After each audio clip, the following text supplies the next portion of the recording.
कौन सोच सकता था कि एक साधारण सी स्टील की चम्मच फ्रैंक के हाथों में आते ही जेल तोड़ने का सबसे बड़ा हथियार बन जाएगी। फ्रैंक ने चुपके से चम्मच को जूतों के तले पर रगड़ना शुरू कर दिया जब तक वह पूरी तरह गंदा नहीं हो गया। फिर बिल्कुल सामान्य लहजे में जेलर को बुलाया और कहा, मेरा चम्मच गंदा हो गया है, नया चाहिए। पास वाला दोस्त तुरंत बात समझ गया और उसने भी वैसी ही डिमांड कर दी। दोनों इतने गंभीर और सामान्य लगे कि जेलर को कोई शक नहीं हुआ। उसने बिना सोचे समझे दोनों की मंजूरी दे दी। यही छोटी सी गलती इतिहास की सबसे बड़ी और शानदार जेल ब्रेक की शुरुआत बन गई। वे दोनों आराम से और बड़े स्टाइल से फ्रंट डेस्क पर पहुंचे। दोस्त ने जानबूझकर जेलर से बातें छेड़ दी ताकि उसका पूरा ध्यान वहीं लगा रहे। इस बीच फ्रैंक फटाफट नया चम्मच लेकर आया, पर किसी को नहीं पता चला कि उसने असल में 2 चम्मच ले लिए थे। एक चम्मच से भाग पाना मुश्किल था, इसलिए उसने चम्मच को एक बेहतर काम का टूल बनाने का सोचा। अगले दिन उसने 20 डेजर्ट देकर एक पुराने और चालाक कैदी से जरूरी सामान मंगवाया। सब कुछ तैयार होने पर सबसे पहले चम्मच को 2 टुकड़ों में तोड़ दिया। नेल कटर का ब्लेड निकाला, सिक्के को घिस घिस कर पाउडर बनाया, माचिस जलाकर चम्मच के हैंडल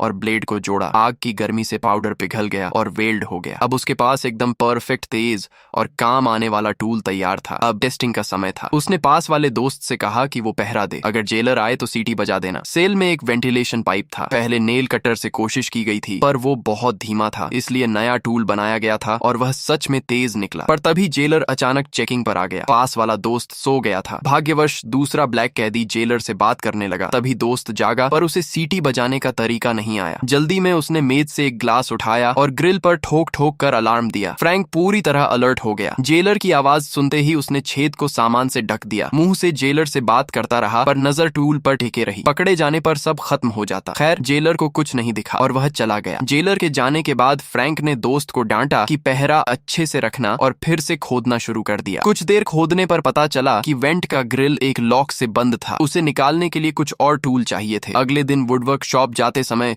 जेलर का ध्यान हटाकर सारी मिट्टी पॉकेट से बाहर फेंक दी गई। वहां एक लकड़ी का जूता बनाया गया जो ग्रिल के लॉक निकालने के काम आएगा। पर मेटल डिटेक्टर से कैसे बचेंगे, यह भी प्लान था। चेकिंग में उसने जानबूझकर जूता दिखाया और कहा कि यह कपड़े टांगने के लिए है। जेलर ने वह जूता ले लिया, लेकिन असली जूता उसके तले में छिपा हुआ था। पहला सिर्फ दिखावा था। लकड़ी के जूते को लॉक में फंसाया और पैर से धक्का दिया। ग्रिल आसानी से निकल गया। जब सिर बाहर निकाला तो पाइपों का पूरा जाल दिखा। यही रास्ता बाहर जाने का था। पर अभी और प्लान चाहिए थे। पहला, जेलर की अचानक चेकिंग से कैसे बचें। अगर वेंट खुला पकड़ा गया तो सब खत्म। दूसरा, चेकिंग टाइम पर जेल के अंदर वे कैसे बेड पर मौजूद दिखाई देंगे। स्मार्ट फ्रैंक ने तुरंत समाधान निकाला। ग्रिल जैसा पेंट करके असली ग्रिल को ढक दिया जाए और बेड पर अखबार का फेक सिर रखा जाए। अंधेरे में कोई फर्क नहीं पहचान पाएगा। पर सबसे बड़ी समस्या थी कि जेल एक आइलैंड पर था। बाहर निकलकर समुद्र पार करना होगा। उसका दूसरा दोस्त बार्बर शॉप में काम करता था, इसलिए बाल इकट्ठा कर सकता था। पाइप खुल चुका था। अब बाकी 3 कैदियों के वेंट खोलने थे, उन्हें कवर करके। अगले दिन दोस्त बाल लेकर आया। चार्ली ने जेलर से पेंट मंगवा लिया और लाइब्रेरी वाला छोटे ब्लैक से अखबार ले लिया। सारे सामान इकट्ठा हो गए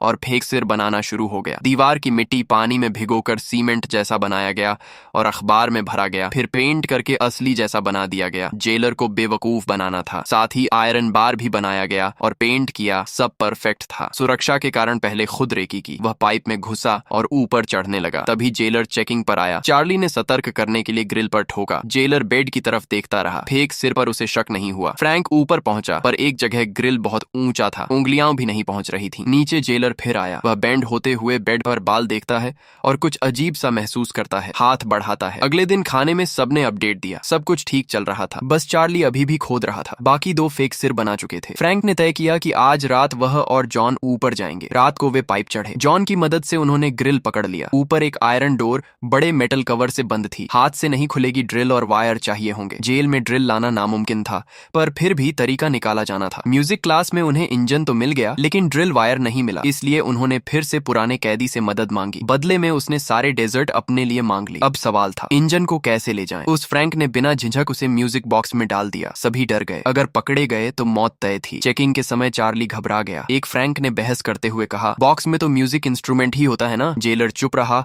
और आखिरकार टूल्स उन्हें मिल गए। ड्रिल तैयार की गई और भागने की तैयारी शुरू हुई। जॉन ने नीचे से एक ट्यूब दी और ग्रिल को खोला। आवाज तो हुई, लेकिन वे ड्रिलिंग में इतने डूबे थे कि किसी ने ध्यान नहीं दिया। मेटल ढीला हो गया। तभी जेलर आया, लेकिन ड्रिल रुकी हुई थी। उसे कुछ समझ नहीं आया और वह चला गया। अब सब कुछ तैयार था। मंगलवार को उन्हें भागना था, लेकिन चार्ली डर गया। उसे डर था कि अगर पकड़े गए तो फांसी हो जाएगी। फ्रैंक ने उसे हिम्मत दी, पर उसी दिन एक हादसा हुआ। वार्डन चेकिंग के दौरान दौरान गलती से एक नेल कट्टर एक सेल में गिरा बैठा। दरवाजा खोलकर जब उसने कट्टर उठाया तो दीवार पर अपनी बनाई पोर्ट्रेट देखी। वह गुस्से में पागल हो गया। उसने पेंटिंग बंद करवा दी और सारी तस्वीरें जब्त कर लीं। वह बूढ़ा कैदी पहले से ही टूटा हुआ था। एक छोटी सी कार दुर्घटना में उसने गलती से एक पुलिस वाले को टक्कर मार दी थी और उसे 99 साल की सजा मिली थी। अब जब उसकी पेंटिंग भी छिन गई तो उसने फ्रैंक की पॉकेट में कुछ डाल दिया और जेलर से कुल्हाड़ी मांगी। बहाना बनाया कि टेबल बनानी है। फिर सबके सामने उसने अपनी ही उंगलियां काट लीं। जेलर डर के मारे गिर पड़ा और गार्ड्स उसे ले गए। जब फ्रैंक ने अपनी पॉकेट देखी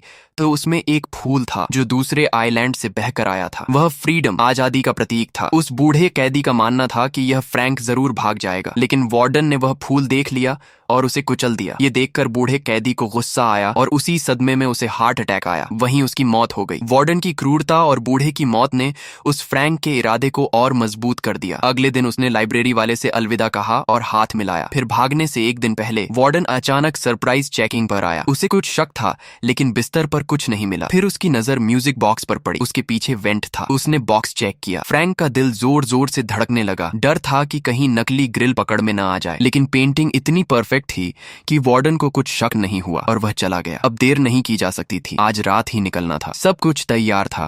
रास्ता पहले से चेक किया हुआ था, लेकिन चार्ली फिर डर गया। उसने आने से मना कर दिया। अगर असफल हुए तो मौत तय थी। फ्रैंक कुछ नहीं बोला। उसका रास्ता अब बंद था। चेकिंग में जेलर ने देखा तीनों के बिस्तर पर कोई हिलता नहीं दिखा, जबकि असल में वहां नकली सिर रखे गए थे। चार्ली अकेला रह गया था। वह रो रहा था। जेलर ने बस सिर हिलाया। जेल में यह आम बात थी। उधर तीनों अब आयरन डोर तक पहुंच चुके थे। सुरक्षा के लिए जॉन सबसे पहले गया। उसने वेंट कवर खोला। आवाज हुई। टॉवर गार्ड ने लाइट मारी, लेकिन कुछ नजर नहीं आया। लाइट बंद हुई तो जॉन बाहर निकल गया। उसने पाइप ठोका। सिग्नल मिला। फ्रैंक ने दूसरे को भेजा और उसे लाइफ जैकेट दी। फिर खुद निकला, लेकिन दूसरा आदमी थोड़ा मोटा था। पाइप में फंस गया। बड़ी मुश्किल से वह भी निकल आया। तीनों अब बाहर थे। चार्ली ने भी हिम्मत जुटाई, लेकिन अब देर हो चुकी थी। तीनों ने सामान उठाया और भाग निकले। लाइटें घूमती रहीं, पर वे नहीं पकड़े गए। वेंट से चार्ली दिखा नहीं। वे आगे बढ़ गए। तीनों ने लाइफ जैकेट पहनी और नीचे उतरने लगे। ऊपर वाले उनकी सुरक्षा देख रहे थे। सब कुछ स्मूथ चल रहा था। जॉन का जैकेट पाइप में अटक गया। खतरा था, पर वह बच गया। फिर एक आदमी वायर फेंस पर चढ़ा और जैकेट फेंका। फ्रैंक तेजी से ऊपर चढ़ गया। चार्ली भी वहां पहुंचा, पर अकेले वह ऊपर नहीं चढ़ सका। उसे पछतावा हुआ, लेकिन अब बहुत देर हो चुकी थी। तीनों ने फेंस पार किया, जंगल में दाखिल हुए, फिर सड़क पार कर समंदर तक पहुंचे। वहां उन्होंने राफ्ट फुलाई और तीनों ने मिलकर उसे पानी में उतारा। ठंडा पानी था, लेकिन सामने आजादी थी। सूरज निकला, उम्मीद की किरण। सुबह जेलर चेकिंग पर आया। देखा कि फ्रैंक अब भी सो रहा है। उसने सीटी बजाई। पास वाले कैदी ने मुस्कुराकर देखा। आखिर कोई भाग ही गया। वार्डन ने पूरा आइलैंड छान मारा, लेकिन कुछ नहीं मिला। बस एक रेनकोट में लिपटी फोटो